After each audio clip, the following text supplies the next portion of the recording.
Dear friends, आज आपसे एक ऐसे सब्जेक्ट पे बात करने आए हैं जिसका आपके मेडिटेशन के सब्जेक्ट से सीधा कनेक्शन है। दोस्तों, जैसा कि हमने पिछले वीडियोस में बताया कि आत्मा की 3 फैकल्टीज़ होती हैं: मन, बुद्धि और संस्कार। माइंड, इंटेलेक्ट एंड रिजॉल्व्स, या जिसे हम पर्सनैलिटी ट्रेट्स भी कहते हैं। तो सबसे जो पावरफुल सब्जेक्ट जो हैं वो मन और बुद्धि है। उनके कर्म करने के अनुसार ही हमारी पर्सनैलिटी ट्रेट्स बनते हैं। तो दोस्तों, मन क्या है? मन को हमने बताया, मन माइंड है। माइंड में हमारे 2 बड़े इम्पॉर्टेंट पार्ट होते हैं जिसको आप लोगों ने सब ने सुना होगा, लेकिन उसको समझा कभी नहीं है। तो दोस्तों, मन के 2 पार्ट्स होते हैं।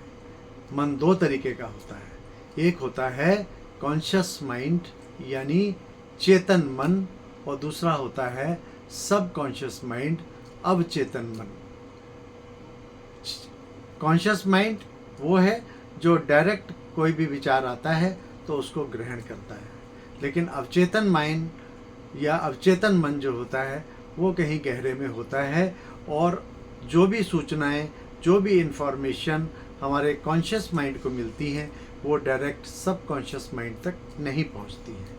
परंतु जब हम रात को सो जाते हैं, तब हमारा कॉन्शियस माइंड सो जाता है, परंतु हमारा सब कॉन्शियस माइंड तब भी जागता रहता है।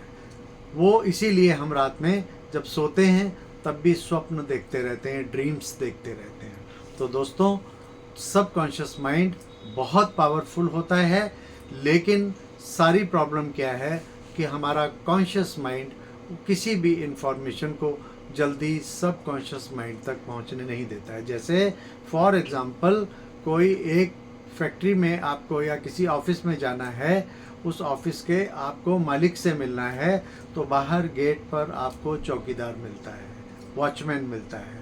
वो वॉचमैन को जब आप कहते हैं कि मुझे अंदर जाना है, वो आपको वहीं रोक देता है। इसी प्रकार जब कोई थॉट आती है, कॉन्शियस माइंड आपको वॉचमैन की तरह आपके थॉट्स को, मिलने वाले थॉट्स को रोकता है, सब कॉन्शियस माइंड तक नहीं जाने देता है। परंतु आप उसका दूसरा तरीका है, फिर आप उसको समझाते हैं, बुझाते हैं कि मुझे अंदर ज़रूरी है, तुम्हारे मालिक से मिलना है, तो आप शायद उसको समझ में आ जाता है, तो आपको अंदर जाने की परमिशन दे देता है।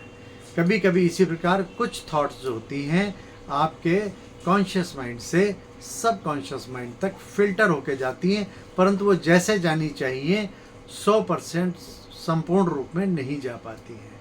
तीसरा तरीका होता है कि आप उनसे बहुत सिफारिश करते हैं चौकीदार से, और उसे कोई तरीके का लालच, प्रलोभन, या उसे कोई किसी तरीके की ब्राइब देने की कोशिश करते हैं, और कि मुझे परमिशन देते अंदर जाने की।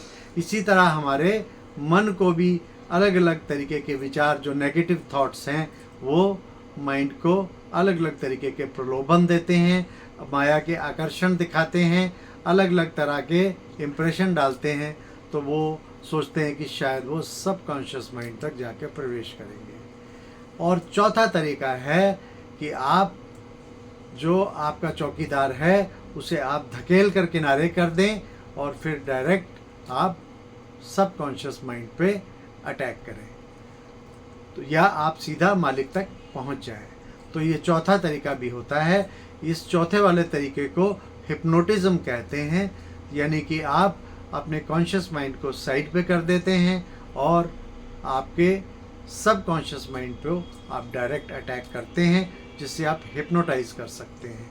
और एक और तरीका है, नेक्स्ट जो है, वो ये है कि आप अपने माइंड को बार बार बार बार बार बार एक थॉट, एक मैसेज देते रहते हैं, तब तक कहते रहते हैं, तब तक मैसेज देते हैं जब तक कि वो आपके मैसेज को सब कॉन्शियस माइंड तक नहीं पहुंचा सकता है। इसी प्रकार जो हमने एक ऑफिस का उदाहरण दिया कि आप बार बार उसको प्रेशराइज करते हो, बार बार चौकीदार को प्रेशराइज करते हो, तो वो मजबूर होकर आपको रास्ता देता है और कहता है कि आप जाइए, मिलाइए, वो आपकी प्रॉब्लम को समझता है।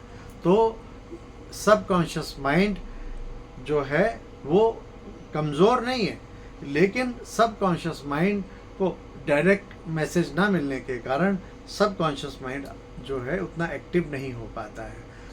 कॉन्शियस माइंड जो होता है वो उस घोड़े की तरह है, जो उस घुड़सवार की तरह है, जो उस घोड़े पे सवारी करता है। अब देखिए, घोड़ा में तो हॉर्स पावर होती है, वो बहुत पावरफुल होता है।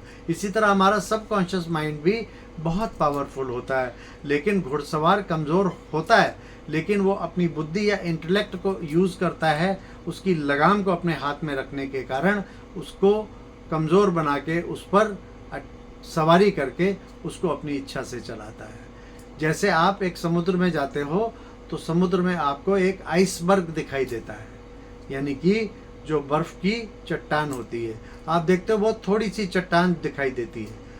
वास्तव में जो चट्टान वो बहुत बड़ी होती है, लेकिन चट्टान जो होती है वो सिर्फ 10% होती है, 10%। बाकी का 90% वो समुद्र के अंदर होती है। इसी प्रकार हमारी पर्सनैलिटी में जो कॉन्शियस माइंड है वो सिर्फ 10% होता है और सबकॉन्शियस माइंड 90% होता है।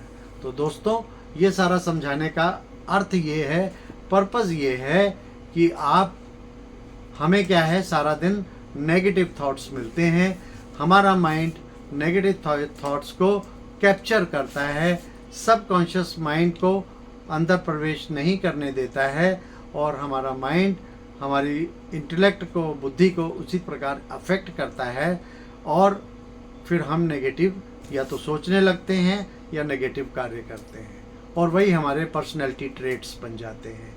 दोस्तों, जब हम बार बार वो नेगेटिव थॉट्स हमें मिलते हैं तो हमारी सबकॉन्शियस माइंड पे धीरे धीरे, जैसे हमने बताया, बार बार हैमरिंग करते हैं तो सबकॉन्शियस माइंड में वो बैठ जाता है। तो जो सारा दिन हमारे माइंड में चलता है उसी प्रकार के नेगेटिव विचार हमें स्वप्न में भी दिखाई देते हैं और वो हमारे धीरे धीरे पर्सनैलिटी ट्रेट्स या संस्कार बन जाते हैं। इसी प्रकार जैसे नेगेटिव थॉट्स अटैक करते हैं, जब हमें ये मालूम पड़ जाता है कि नहीं, मुझे अब पॉजिटिव विचार करने हैं, मेरा जब ट्रांसफॉर्मेशन होता है तो मैं क्या करता हूँ, मन को अपने शुद्ध, पवित्र और पॉजिटिव थॉट्स देना शुरू करता हूँ। जब मैं देना शुरू करता हूँ तो मेरे बार बार हैमरिंग, बार बार रोज़ पॉजिटिव थॉट या परमात्मा की याद में हम रोज़ बैठते हैं, रोज़ मेडिटेशन करते हैं, तो वो जो पॉजिटिव थॉट्स हमारे माइंड को मिलते हैं उससे मेरा सबकॉन्शियस माइंड के लिए वो जगह देता है। वो थॉट्स मेरे सबकॉन्शियस माइंड में जाके बैठ जाते हैं और मेरे जो इंटेलेक्ट है, मेरी बुद्धि भी उसी प्रकार से कार्य करने लगती है। बार बार करने से फिर वो हमारे संस्कार बनते हैं और हम फिर जीवन में सदा पॉजिटिव कार्य करने लगते हैं, पॉजिटिव सोचने लगते हैं और हमारे स्वप्न भी जो हैं या तो पूरी तरह से समाप्त हो जाते हैं या स्वप्न भी हमारे अच्छे और पॉजिटिव स्वप्न आते हैं। तो दोस्तों, आपको कॉन्शियस और सबकॉन्शियस माइंड का जो रहस्य है वो बताना इसलिए आवश्यक था कि सबकॉन्शियस माइंड हमारा बहुत ही इम्पॉर्टेंट माइंड है। सबकॉन्शियस माइंड को हम जो फीड करेंगे, वो फीड करने से ही हमारी दिशा और दशा दोनों बदलती है। तो दोस्तों, हमें रोज़ क्या करना है, हमें रोज़, जैसे आपको सिखाया कि रोज़ आपको मेडिटेशन करना है, अपने माइंड को, अपनी आत्मा को विजुलाइज करना है, परमात्मा से कनेक्शन करना है और अपने मन को रोज़ पॉजिटिव थॉट्स देनी है, पॉजिटिव भोजन देना है। तभी हम तन और मन दोनों हमारा स्वस्थ हो जाएगा, स्वस्थ रहेगा। अच्छा, ओम शांति।